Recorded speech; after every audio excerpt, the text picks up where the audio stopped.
colegas, a los colombianos que nos escuchan, a los habitantes de Montelíbano y las zonas vecinas, que espero que ya les haya llegado la luz y puedan estar viéndonos en directo en este debate. ¿Ya llegó? Bueno, muy bueno. Bueno, mejor no hablemos más de ese tema. O por lo menos dejémoslo para después, sí. Antes de entrar en materia, dos cosas, ministro, ya que lo tenemos aquí pues a la mano, ¿no? Pues a ver si el gobierno interviene en serio para resolver el paro de Fenoco, ¿no? Es un paro gravísimo para la economía del país, para los habitantes de esa población, a los trabajadores. Yo he mirado el pliego de peticiones de los trabajadores, no me parece que sea una desproporción, yo pienso que son peticiones que se pueden atender.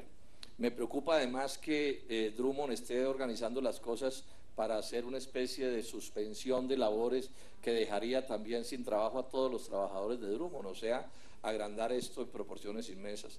Yo le pedí al ministro del Trabajo antier en una carta, y hoy se lo pido a usted, señor ministro, que se investigue una cosa que me llama la atención, es que ese paro pudiera estar siendo precipitado por la intransigencia de la empresa con un propósito, que es desabastecer un poco el mercado mundial para presionar alzas del precio del carbón a escala global. Alzas que podrían resultarle un gran negocio a esas empresas si tuvieran grandes reservas en Europa y en Estados Unidos, porque aquí dicen no tenerlas. Entonces simplemente llamo la atención de que se resuelva este problema y que el gobierno estudie si aquí ante lo que estamos es ante un paro patronal disfrazado, ¿sí?, obligando a los trabajadores a hacer ese cese de actividades para presionar al alza los precios, repito, del carbón en el mercado global. Cosas se han visto, cosas como estas no son tan extrañas en el mercado, en la economía global. Senador, una interpelación para el ministro, sí, con su venia. Ministro. ¿O usted interviene después en su tema? Sí. Senador, le pido la interpelación simplemente porque como no es el tema central de hoy, pero sí es un punto muy importante y agradezco que usted lo traiga a consideración. Ayer se produjo una votación entre los trabajadores de Fenoco y mayoritariamente, y cumpliendo obviamente el quórum requerido por la ley, votaron a favor de un tribunal de arbitramiento. Esperemos que ese tribunal pues llegue a una fórmula que sea satisfactoria para todas las partes. Nosotros, yo coincido con usted en que nosotros le hemos dicho a las empresas, busquen fórmulas, el paro no le conviene a nadie, no le conviene a las empresas, no le conviene a los trabajadores, de manera que ese ha sido nuestro mensaje. Creemos que la figura del tribunal de arbitramiento es la mejor opción en este momento. Afortunadamente los trabajadores aprobaron y votaron a favor esa fórmula, y esperemos que rápidamente el tribunal se pronuncie y tome la decisión sobre esos puntos que usted menciona, que tienen que ver sobre todo con temas salariales. Con respecto a que esto pueda generar una manipulación del precio internacional, lo dudo por una razón. No tenemos el peso suficiente en el mercado internacional como para realmente ejercer una influencia sobre los precios. O sea, no creo que esa sea la motivación, simplemente porque, aunque somos un productor importante, pues no tenemos tanta injerencia sobre los precios y las cotizaciones internacionales. Pero tiene usted razón en que esto es mejor por la fórmula de una solución negociada, en este caso a través de un tribunal de arbitramiento. Gracias, señor ministro. Yo hubiera preferido que usted me hubiera respondido con respecto a esa posible manipulación de los precios internacionales, hubiera preferido que fuera la empresa la que dijera que eso no está sucediendo, y que usted simplemente me hubiera dicho que lo iba a investigar, pero bueno, cada uno responde las inquietudes de los senadores como le parece pues más conveniente. Pero quiero insistir en que es importante que no se pierdan los roles. Lo segundo, antes de entrar en materia, este aspecto, señor ministro. El 1 de septiembre de agosto, hubo movilizaciones contra la locomotora minera del gobierno del presidente Santos en 21 ciudades de Colombia y en Canadá. 21 protestas en Colombia. Usted, bueno, y esto pues por razones obvias, hay una crisis, hay muchísimos problemas que tienen que ver con la minería, incluida la persecución a los pequeños y medianos mineros, mientras vemos cómo las transnacionales gozan de todo tipo de gabelas. Yo entiendo que usted no estuviera de acuerdo, pero lo que le quiero reclamarle es esto. Usted ese día en el programa de Pregunta Yamit dijo que esas movilizaciones habían fracasado. Eso no es cierto. No fracasaron, hubo importantísimas movilizaciones. Pero bueno, cada uno pues tiene su apego a los hechos como quiera, pero lo que le quiero señalar es esto, ministro. Usted esa misma noche, en ese mismo programa, dio como prueba de que las movilizaciones habían fracasado, el hecho de que no hubo desórdenes. Eso me parece de una gravedad inaudita. Usted tiene que medir, ministro, cada palabra que pone en sus labios. ¿Qué tal que quienes protestan salieran a promover sus protestas llamando a que hubiera desórdenes precisamente para que la protesta se sintiera? Lamentable esa manera de hacer las cosas. Entrando ya en materia, empiezo por resaltar una cosa que está sucediendo en esta comisión que es muy importante. Es que constituimos el Comité por la Defensa del Interés Público en el caso de Cerro Matoso. Todos congresistas de esta comisión, estamos casi todos en ella, especialistas que hoy van a hablar aquí, organizaciones sindicales y de trabajadores, los representantes de los alcaldes de la región, con el propósito de hacerle fiscalización a este tema. Eso a mí me parece bien importante. Pienso que este tipo de cosas es positivo que se hagan, así tengamos desacuerdos en otros temas entre los miembros de la comisión, pero que este tema nos permita congregarnos. Yo voy a ser muy breve en mi intervención porque sé que tenemos muchas dificultades de tiempo y en ese sentido no me voy a referir, que ya se ha mencionado aquí, digamos las cosas, digamos, contrarias al interés nacional que han venido sucediendo en Cerro Matoso. Eso solo daría para un debate entero, cómo liquidan las regalías, la falta de información, lo que pasa con la canga, los impactos ambientales que son inmensos, que no se han considerado, las malas tratamientos a los trabajadores que reclaman cada rato por unas malas relaciones laborales. O sea, podríamos hablar de muchas cosas aquí, pero repito, no tengo tiempo para eso. Yo supongo que otros oradores podrán, pues, a lo largo de la mañana hablar de esto, y entiendo que el doctor Guillermo Rudas, que es una de las personas que más sabe de estos asuntos en Colombia, va a mirar con detenimiento a la hora de su intervención lo que está pasando en este sentido. Me voy entonces a centrar en el tema de los contratos. Aquí hay el debate de fondo es este. Hay dos contratos del año 63 y del 71 que los modifica, a mi juicio, de manera leonina, tramposa, dolosa. Hay un delito montado desde el principio que modifica esos dos contratos, esos dos contratos los modifica el 051.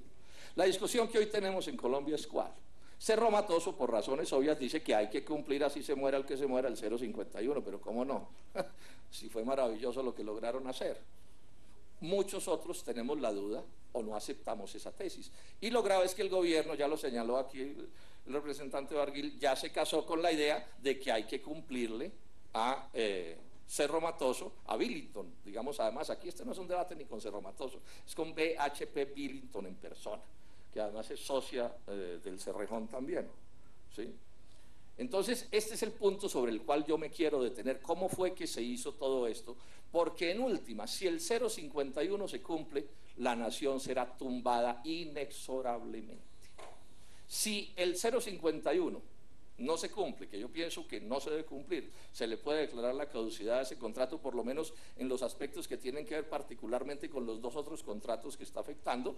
Bueno, se abren muchas posibilidades y estoy seguro que la nación va a salir mejor librada, que es al final de lo que se trata. Entonces aquí se vuelve muy importante, colombianos y senadores, entender que el gobierno, el ministro de Minas, el presidente de la República, porque negocios tan grandes no se mueven sin la mano del jefe del Estado, ¿sí?, están ya casados con la que a nuestro juicio es el peor punto de partida que se pueda concebir, porque ahí ya, digamos, la nación está, como se dice, muerta, porque resulta que BHP Billington, a través de Cerro Matoso, lleva desde el año 96 fraguando este momento, sin ninguna oposición.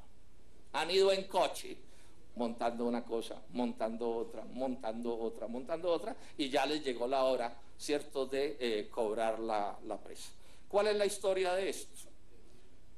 Hay dos contratos, repito, el 866 del año 63 y el 1727 del 71, que sumados son relativamente pequeños, son apenas 700 hectáreas, pero ahí en esas 700 hectáreas está prácticamente todo el níquel, y ahí está la fábrica, y ahí está todo. O sea, tan está todo allí, que allí está el 100% de la producción en esos dos contratos. Bueno, esos dos contratos dicen con claridad que al 30 de septiembre de este año todo lo que hay ahí debe revertirle a la nación. Todo lo que hay ahí. Bueno, básicamente todo. Pronto algún detalle no, pero en general todo tiene que revertirle a la nación. O sea que en cierta medida estos contratos de concesión tienen un punto, digamos que es el punto como de la felicidad para un país como el nuestro, y es que a lo largo del desarrollo del contrato, mientras, digamos, está la transnacional actuando, pues ahí quedan unos pesos de impuestos y quedan unos pesos de regalías, bastante pocos por lo demás, pero al final, digamos, el momento esperado, senadora Nora, es llegar al día de la reversión. ¿Por qué? Porque ese día todo lo que eran utilidades de la transnacional se vuelven utilidades de la nación, porque están todos los equipos y todas las cosas ahí listos para funcionar. Bueno, entonces, ¿qué sucede? Que en el año de 1996, a Billiton, a Cerro Matoso, se le ocurre que no es suficiente, no son suficientes estas 800 hectáreas y todo lo que tiene ahí, y pide otras 60.000 hectáreas que rodean las 800 hectáreas primeras, con un nuevo contrato que se llama el 051. Ojo con esto, eso lo tienen desde el año 96, por eso hoy pagan 782 millones de pesos al año en canon superficiario. Por canon superficiario deben haber pagado unos 13.000 millones de pesos, o sea, les duele a Billiton tener esos 60.000 hectáreas, les produce dolor, pero nunca han hecho nada por ellas, nada. Todavía lo están explorando, llevan 16 años explorando, pero claro, no hacen nada porque es que ahí no hay níquel.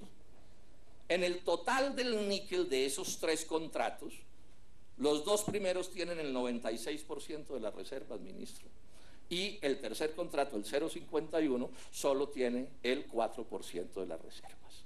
Entonces la pregunta muy sencilla, y eso lo sabe bien la Contralora, que lo ha venido haciendo muy bien. Así refunfuña el doctor Gómez, no se preocupe por eso, doctora Morelli, que al doctor Gómez para cogerlo en un acierto es un esfuerzo inmenso, llevamos ya 20 años padeciéndolo, ¿sí? Si de pronto el ministro, que debe ser amigo de él, lo logra, nos avisa, ¿sí? Entonces, el punto es este.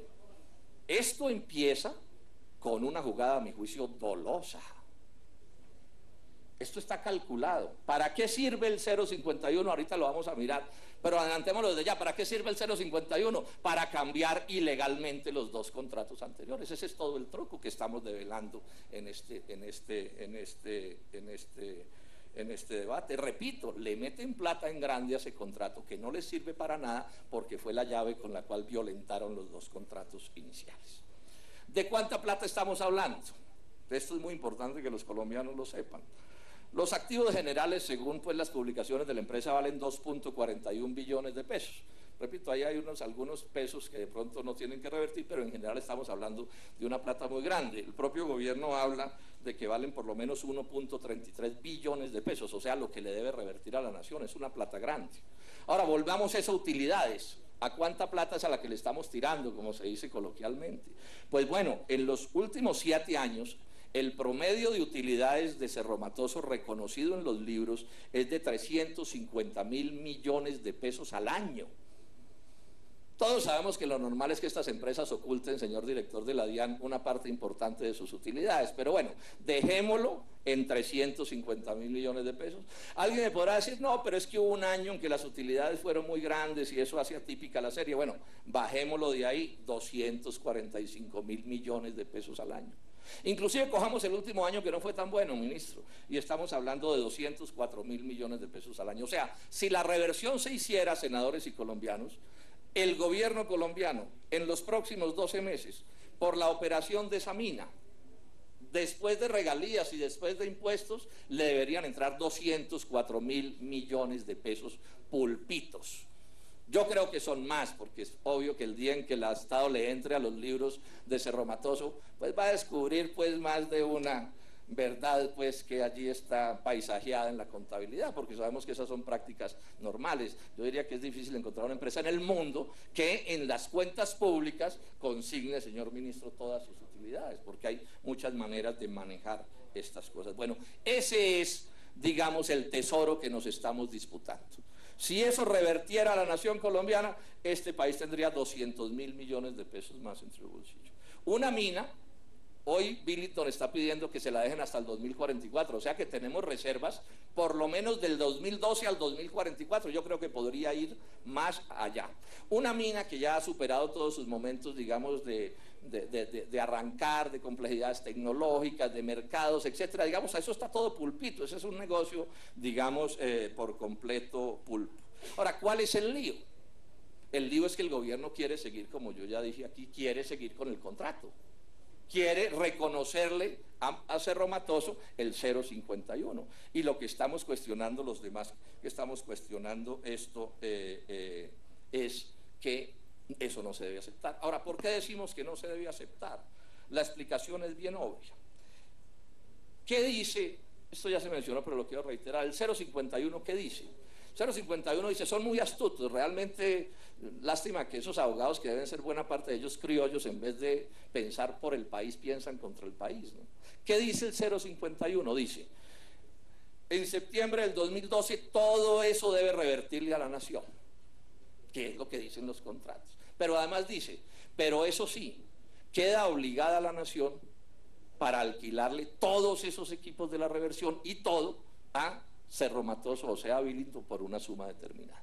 O sea, ya hay allí, por supuesto, una medida que violenta el interés nacional. Se viola la soberanía del Estado colombiano, porque es que usted tiene que revertir, pero también tiene que no revertir porque el Estado colombiano está obligado a alquilar, digamos, todo eso. Y eso incluye la idea de irse hasta el 2029. Ojo con esto, que es un detalle interesante que me explicaron mis abogados. La palabra prórroga no aparece, señor ministro, en ninguna parte del 0,51. No aparece. Pero ellos dicen que está prorrogado hasta el 2029. ¿Y por qué no aparece? Porque, claro, las astucias de los ráulas, ¿sí? Si aparece la palabra prórroga, queda evidente la ilegalidad. Entonces, lo que hay es una prórroga por debajo de la mesa para ocultar la verdad del proceso, ¿cierto? Y para poder defraudar el interés nacional.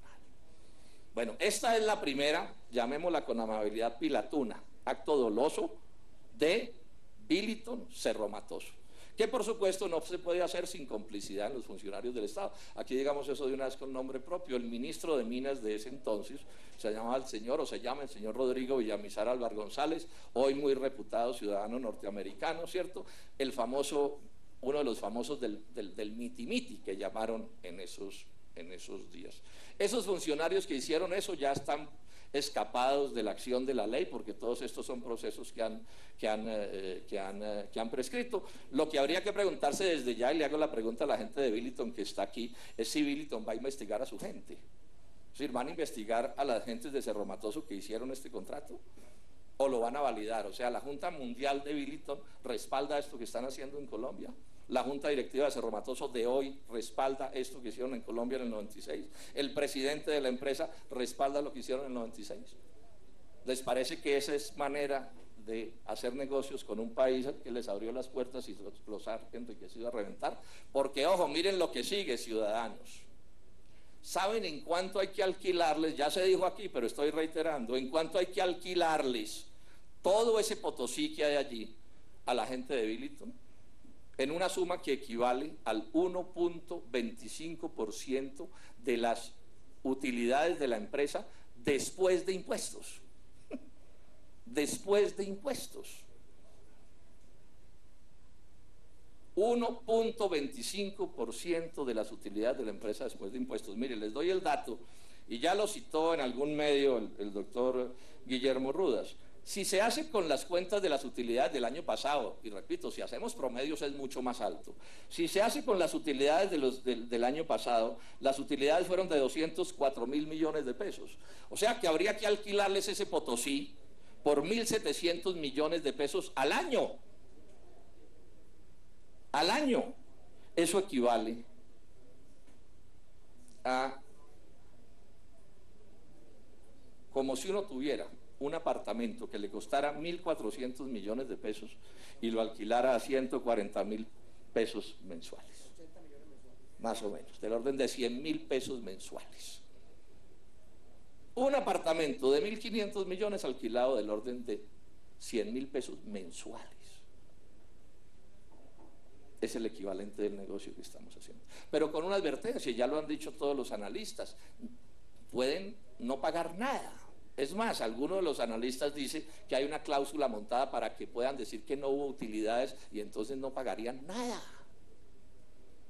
Este es el tamaño del tumbado que le quieren hacer a la nación colombiana en este caso. Podría detallar más, pero repito, lo dejo hasta aquí. La discusión entonces es si ese contrato leonino, doloso contra el interés nacional, calculado para defraudar a este país, para enriquecer a unos inversionistas extranjeros que ni saben dónde es Colombia, porque esto funciona así. Aquí tienen quien les haga el mandado, pero ellos no saben ni siquiera dónde queda Colombia. La discusión es si ese contrato se va a cumplir o no.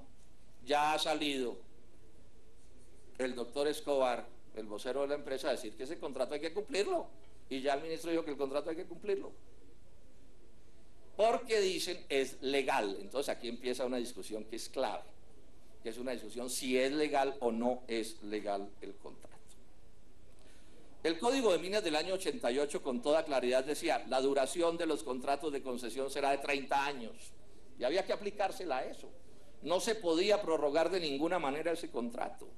El Consejo Directivo de Ingiominas en el 2008 dijo, bajo la legislación vigente en ese momento no se contemplaba la prórroga de los contratos de concesión, no se podían prorrogar contratos, no era posible. La Contralora Morelli ha dicho que lo que quieren es transmutar la naturaleza de la concesión a una licencia, y dice que eso carece de asidero legal. O sea, es clarísimo que lo que están es en los hechos violentando la legislación. Voy a leer algunas cosas que ha dicho la Contraloría, esta Contraloría y la anterior, con respecto a ese contrato. El objeto del contrato 051 es irregular, presuntamente es irregular en lo que respecta al área de concesión, fuera de los términos establecidos, etc. Otro documento de la Contraloría, este del 2011, Minercol, que era la entidad del Estado en esos días para eso, pactó dentro del contrato 051 una situación por fuera del alcance lógico y legal aplicable, señor ministro. Dice también la misma Contraloría, determina situaciones por fuera del marco del ámbito de competencia del contrato, se excedió en contra de los intereses del Estado. Dice también, si el contrato 051, ojo con esto, hace exclusión expresa y directa de las áreas de los títulos ya otorgados, ¿por qué se termina determinando sobre ellos? Dice también la Contraloría que ese contrato no tiene competencia para definir las situaciones de los contratos 866 y 1727. Lo pactado en este contrato extralimita en el objeto del contrato mismo. No hubo ni siquiera estudio para definir el canon, entonces a ojo. Unos funcionarios colombianos y la transnacional, que es la que tiene todas las cuentas, entonces dice a ojo, ¿sí?, cuánto es el canon de alquiler de esos equipos. En algún momento Ingiominas contrató unas consultorías, ya se han citado aquí, yo voy a repetir eso. Entonces, por ejemplo, el doctor Alejandro Ordóñez, hoy Procurador General de la Nación, dice que no existe obligación del concedente, o sea, del Estado, de otorgar la prórroga en las mismas condiciones. Dice Luis Jorge Ferro, se concluye que no es conveniente para la Nación proceder a una prórroga inmediata de la concesión con los términos vigentes. Dice este consultor, ministro, que busquen un arrendamiento de los equipos que aunque sea por lo menos igual a lo que se deja recibir por impuestos. Es que ojo con este detalle que es interesante, como los equipos siguen siendo de la Nación y apenas se le pagan, se le alquilan a la transnacional, por ese patrimonio sigue pagando impuestos es la Nación colombiana, porque finalmente ese patrimonio no le pertenece a la transnacional, sino que le pertenece a los colombianos. Entonces aquí hay un consultor que dice, ole, ojalá que aun cuando sea paguen los impuestos en lo que nos están pagando por el alquiler de los equipos. Esto no es raro, yo les cuento esto, lo dijo el Contralor Osa hace muchos años. El puerto de Cartagena privatizado, lo que pagan de arriendo no alcanza a pagar el impuesto predial que tiene que pagarse por los valores de ese puerto, y eso está a cargo de la Nación. Voy a decir una cosa bien dura, es que este país se lo roban con una frescura inaudita, absolutamente inaudita. Miren lo que dice Carlos Antonio Espinosa, las condiciones propuestas son, con mayúsculas corridas, altamente inconvenientes para el Estado colombiano, modificaciones en contradicción con la norma aplicable. No creemos que sea posible otorgar una prórroga por plazo de 30 años conforme al régimen legal de los contratos. No parece ajustado, pues los concesionarios no tienen tal derecho, el derecho a la prórroga. La contraprestación adicional que se propone fijada en y eso que en ese momento estaban hablando de un 4%, ojo, porque este fue un momento en que se estaba discutiendo la famosa prórroga. Dicen, no es un beneficio real, material y tangible para el Estado. Es claro que tal contraprestación no se causará casi en ningún caso, ministro. Y están hablando del 4%, no del 1.25%. Y en ello el documento propuesto se cuida en condicionar la base y en indicar que de no haber utilidades comerciales de impuestos no habrá compensación alguna. Ya tienen amarrado el burro, ¿sí?, para ni siquiera pagar el dichoso insignificante porcentaje que están planteando. Bueno, y sigue, yo no quiero pues alargarme leyendo cosas. La Contraloría General de la República. Yo quiero llamar la atención sobre esto. Es el control de advertencia que hace la Contraloría, la Contralora. Ojo, se lo hace a la Agencia Nacional Minera y se lo hace al ministro. Yo creo que hizo como una sabia la doctora Beatriz Uribe cuando renunció a ese cañengue en el que la estaban montando. Porque es obvio, se cae de su peso, que aquí puede terminar gente en la cárcel en torno a este contrato. Yo no soy abogado, pero uno pues sí, yo hice leer y sé la gravedad de las cosas que están sucediendo, ¿cierto? Dice la Contraloría que ese es un contrato que presenta riesgo de legalidad. Ojo con esto, el lenguaje. La Contraloría, pues por supuesto, digamos, no puede emitir una condena porque no es, digamos, del procedimiento que tiene que señalar. Pero cuando dice, presenta riesgo de legalidad y está dando los argumentos y las razones, está haciendo advertencias severas. Tiene evidentes riesgos de ser lesivo para los intereses de la nación. Eso está diciendo la Contraloría. Dice, en lo económico, además del evidente riesgo legal, la forma en que se acordaron las condiciones de reversión y arrendamiento de los activos son lesivas a los intereses de la nación. Aquí sí hace la afirmación tajante. Bueno, y entra a explicar, dice que el canon no se relaciona con el valor real de los activos y que sí se relaciona con condiciones inciertas. Que, ojo con esto es que definitivamente las hacen de hojitas, ¿no? Establecen un canon de arrendamiento que se calcula exclusivamente con información generada por el arrendatario. Aquí ya se ha mencionado, yo lo he mencionado en no sé cuántos debates, el Estado colombiano no tiene capacidad para fiscalizar a los titulares mineros, lo ha dicho esta Contraloría y la anterior y la anterior. O sea, se les cree por fe las cuentas que presentan.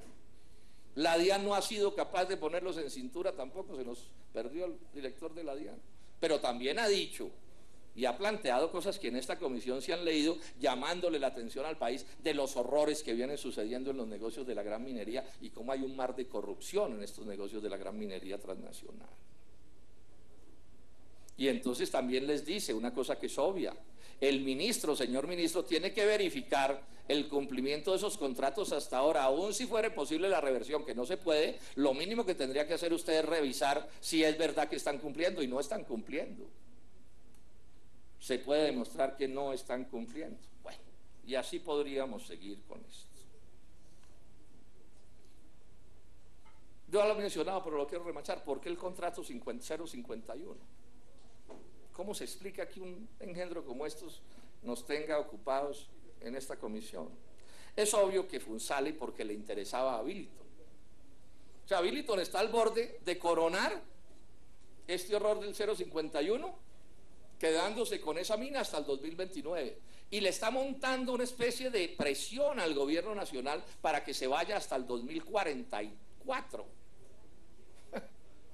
O sea, pan y pedazo, como se dice coloquialmente. Y además hay que quedarles agradecidos porque ya salieron con el cuentico de que se cayó el tenor de la explotación y que aquí hay cosas muy complicadas y que si no son ellos nadie más puede manejarlas. Y mejor dicho, al paso que vamos les vamos a quedar debiendo el favor, Contralora y congresistas. Al paso que vamos les vamos a quedar debiendo el favor. Espero que usted no haya comprado esas teorías, ¿sí, señor ministro? Que en el mundo de hoy, sobre todo ustedes que son tan fervorosos de la globalización, sobra quien explote una mina de esas.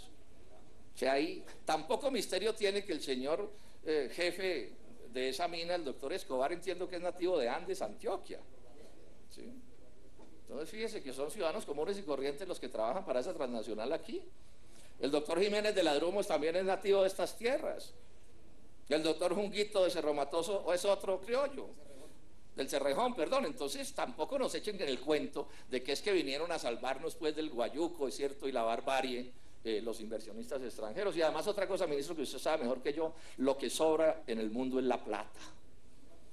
pues el dinero, los dólares, no saben qué hacer con los dólares, entre otras cosas, porque la Reserva Federal y el Banco Europeo se dedicaron a falsificar moneda.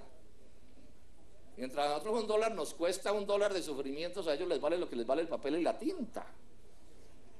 Esas son las tristes historias del mundo. Bueno, ¿por qué los colombianos firmaron esto? Y me quiero detener. ¿Por qué hay colombianos que firmaron esto? Yo no tengo sino dos teorías posibles. Una, son unos imbéciles, para usar la palabra del presidente de la República. Unos imbéciles. O la otra posibilidad es que son unos corruptos. Ahora, yo no creo en imbéciles en esos niveles del Estado colombiano. Tampoco es que sean genios, pero imbéciles tampoco son. Entonces yo lo que creo que aquí hay es un acto de corrupción en contra del interés nacional, y soy muy directo y le reitero la pregunta que ya le hice a Billington. Billington a escala mundial y a escala nacional va a defender que el origen de ese contrato es un contrato, digamos, que no es doloso, que no abusa de las circunstancias para haber tramitado eso como se tramitó. Y entonces eso ahora nos lo quieren resolver con propaganda. ¿Cómo hay de molestia en Colombia con esa propaganda, tanto de Pacífico y Rubiales, que como genera mal ejemplo y el mal ejemplo cunde, entonces Cerro Matoso la contrató también? Porque es evidente que es una propaganda calculada ni siquiera para hacer el debate. Porque la propaganda no dice viva el 051, eso por lo menos sería, digamos, una cosa coherente con el debate, pero sacar pues unas señoras ahí no sé qué, ¿cierto? Ahora, manda un mensaje horrible. El propósito de esa propaganda es silenciar a los medios de comunicación. Piensa mal y acertarás, es una cosa que suele ser cierta en la República de Colombia. Bueno, terminemos con qué hacer. ¿Qué hacemos con este lío en el que estamos metidos? Yo me uno a la idea de quienes piensan que lo que hay que hacer es declarar la nulidad del 051. En lo que tiene que ver con estos contratos específicos, con los dos que está modificando, ¿sí? Y en ese sentido que se dé la reversión. Y con bueno, declarar la nulidad porque son abiertamente ilegales, ministro. Eso se puede mostrar de todas las maneras. No insistan en defender una cosa de esas. Quedan mal. Ahora, claro, abogados hay para todo. Por el módico 30% uno consigue quien defienda lo que sea, ¿sí? Pero, por supuesto, que esto es una cosa que no resiste análisis. Segunda cosa que creo que debe hacerse, o sea, la reversión. Segunda cosa que creo que debe hacerse. Nos han montado un enredo con que esto vence el 30 de septiembre, senadores y congresistas. Bueno, yo creo que el gobierno debe plantearle a Billington, Cerro Matoso, que se mantenga ese contrato por unos meses más, mientras esto que se va a resolver se resuelve sin afanes. ¿Sí? Eso es posible hacerlo, doctor Cárdenas. O sea, que nos quitemos este afán de que es que esto tiene que estar resuelto mañana, ¿no? Con el interés nacional no se puede jugar así. Y que, por supuesto, una vez se llegue a cualquier determinación en firme, se liquide lo que suceda en esos meses de esta, llamémosla continuación, o no sé qué nombre darle, pero esto es una cosa que se puede hacer y que es sensato hacerla. Y nos podríamos poner todos de acuerdo. Supongo yo que la gente de Cerro Matoso asuma por fin una actitud, digamos, cordial con este país y acepte mirar las cosas sin esos afanes y sin la presión que ya nos han hecho desde distintos puntos de un tribunal internacional, que tampoco le cabe a este proceso. Bueno, hecho esto, como primer cosa, viene una segunda parte. Hay tres posibilidades de qué seguir haciendo hacia el futuro con ese contrato. Una posibilidad es la que quiere el gobierno y la que quiere Billington, que es seguir con ese contrato. Ya en este caso, esa posibilidad estaría, digamos, tendría un cambio profundo, y es que no es sobre el 051, sino una relación completamente diferente, porque el 051 se habría hundido, la reversión se habría hundido, y ya se vería si Billington, Cerro Matoso sigue en el negocio o no sigue en el negocio, señor ministro. Yo ahora voy a dar mi opinión de la que yo pienso que se debe hacer, pero estoy como contando las posibilidades. Hay una segunda posibilidad que se ha planteado bastante, que el Estado recupere el poder sobre esa empresa y sobre esos activos, y que, por ejemplo, ese es otro ejemplo, se licite algún tipo de convocatoria, de concurso, para que empresas, ¿sí?, nacionales e incluso extranjeras entren a, digamos, a decir, hombre, yo ofrezco manejar esta empresa en estas condiciones. O sea, que si Billington se va a ganar ese negocio, se lo gane francamente compitiendo, pero compitiendo pues por encima de la mesa, no con estas cosas que estamos viendo aquí.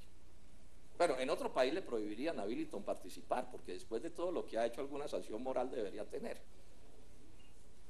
Pero bueno, en Colombia estamos. La tercera posibilidad, que es la que a mí más me gusta, ¿es cuál? Es la de tirar a quedarnos con todas las utilidades. ¿Cuál es el lío que tienen las dos propuestas anteriores? Si es que toca compartir las utilidades o perderlas con estas transnacionales, que como operan tienen la sartén por el mango, es imposible vigilarlos. Yo aquí le dije un día al ministro Oscar Iván Zuluaga, y no estuvo de acuerdo conmigo, le dije: el que opera una empresa grande, pequeña o grande, adquiere el derecho de tumbar al socio. Eso no lo vigila nadie. Entonces, esas dos propuestas anteriores tienen esa debilidad. Entonces, yo me uno a quienes piensan que lo mejor sería que el Estado operara directamente esa empresa, ¿sí? Para quedarnos con los 200.000 o los 300.000 millones o lo que sea de utilidades al año, punto. O sea, tendríamos las regalías que hoy tenemos, tendríamos los impuestos que hoy tenemos de esa empresa y además 200 o 300.000 millones de pesos más al año, que le caería muy bien a Montelíbano o al que fuera, ¿cierto? A Córdoba o a todo Colombia o lo que sea. Muchas cosas hay que hacer para eso. Ahora, eso se puede hacer de dos maneras. Una manera es que se podría pensar, pues si hay voluntad política, claro, si no hay voluntad política, aquí el ministro va a decir que nada de eso se puede, estén seguros. Pero si hay voluntad política, habría dos maneras de hacerlo. Uno, que por ejemplo Ecopetrol o ISA o ISAGEN, donde el control lo tiene el Estado, digamos, de alguna manera operen eso, por lo menos mientras se constituye una nueva empresa, lo que sea, o creando definitivamente una nueva empresa desde el principio. Eso no tiene misterio. Manejar eso no tiene misterio. Es más, hay una propuesta que le hago aquí, se la hago, no es un chiste, a toda la cúpula de la directiva de Cerro Matoso, ¿sí? Que trabajen para Colombia en vez de trabajar para Billiton. Es más, les podemos mejorar los sueldos y todo, doctor Escobar, ¿cierto? A todo el staff le hago realmente esa propuesta. Quien sea quien se quede con esa empresa tendrá que trabajar con los que ahí están trabajando. Eso es lo que es sensato. Entonces, que se busque un acuerdo para que el doctor Escobar y todo su staff, ¿cierto?, siga operando esa empresa, pero eso sí, las ganancias no son para Billiton, sino para Colombia. Y lo digo en serio, miremos si les mejoramos incluso los sueldos bastante, claro, a los trabajadores también, a todo el mundo. Pero sería bonito, doctor Escobar, que ustedes trabajaran para su país, para su nación, ¿cierto?, y contribuyeran positivamente con el progreso de Colombia. Si ellos no quisieran hacerlo, pues hay gerentes de sobra. En Colombia hay gerentes de sobra. Yo quiero enfatizar esta idea. Ya no estamos como hace siglos, donde aquí no a nadie pues, se sabía las tablas de multiplicar. Aquí ya hay un poco de gente que sabe cosas como lo expliqué hace un momento. Ya termino, sí señor. El problema, ¿cuál es el problema de fondo? Aquí hay un problema ideológico de por medio que tiene unas condiciones económicas, porque repito, el ministro no va a estar de acuerdo conmigo. Pues sobre todo el presidente, porque al final el ministro hace lo que diga el doctor Santos, como es obvio. Ahora, ellos no van a estar de acuerdo, ¿por qué? No porque tengan argumentos, ustedes van a ver que no tienen argumentos. El máximo argumento que podrían decir, no, es que si lo maneja el Estado, se la roban. Pero si dicen eso, le pasa lo que al que escupe para arriba, ministro, no se le vaya a ocurrir dar ese argumento, ¿cierto? ¿Sí? Pues porque el Estado finalmente aquí son ustedes, y lo son desde hace muchísimo tiempo. Pero además es falaz. La minería de cobre la maneja el Estado chileno.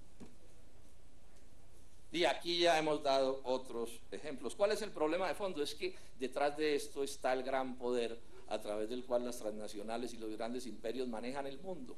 Y entonces los grandes imperios, empezando por Estados Unidos, han dicho, esa mina no la puede explotar directamente el Estado colombiano y hay que buscar una transnacional para que lo opere. Ese es todo el secreto de esta vaina. Concluyo entonces diciendo esto.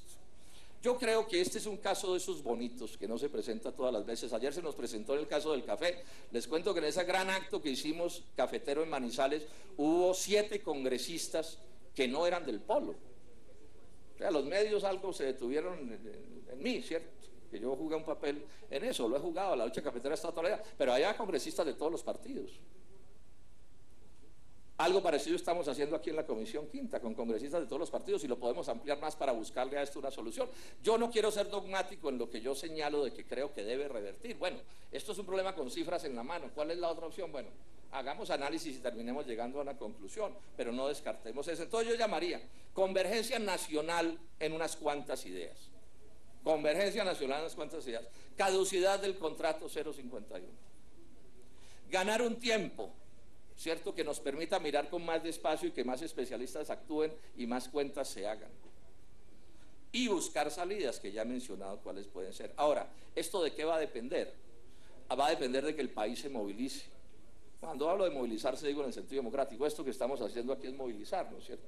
Sí, es hablar, es opinar, es que en la prensa se escriba, ¿cierto? Sí, que el doctor Gómez lance otro artículo si quiere, ¿sí? Pero que se vuelva esto un debate nacional en el cual al final se termine pues haciendo lo que sea más conveniente para el país. Muchas gracias, señora presidenta. Muchas gracias, senador Robledo. Y antes de continuar el debate, queremos darle un saludo muy especial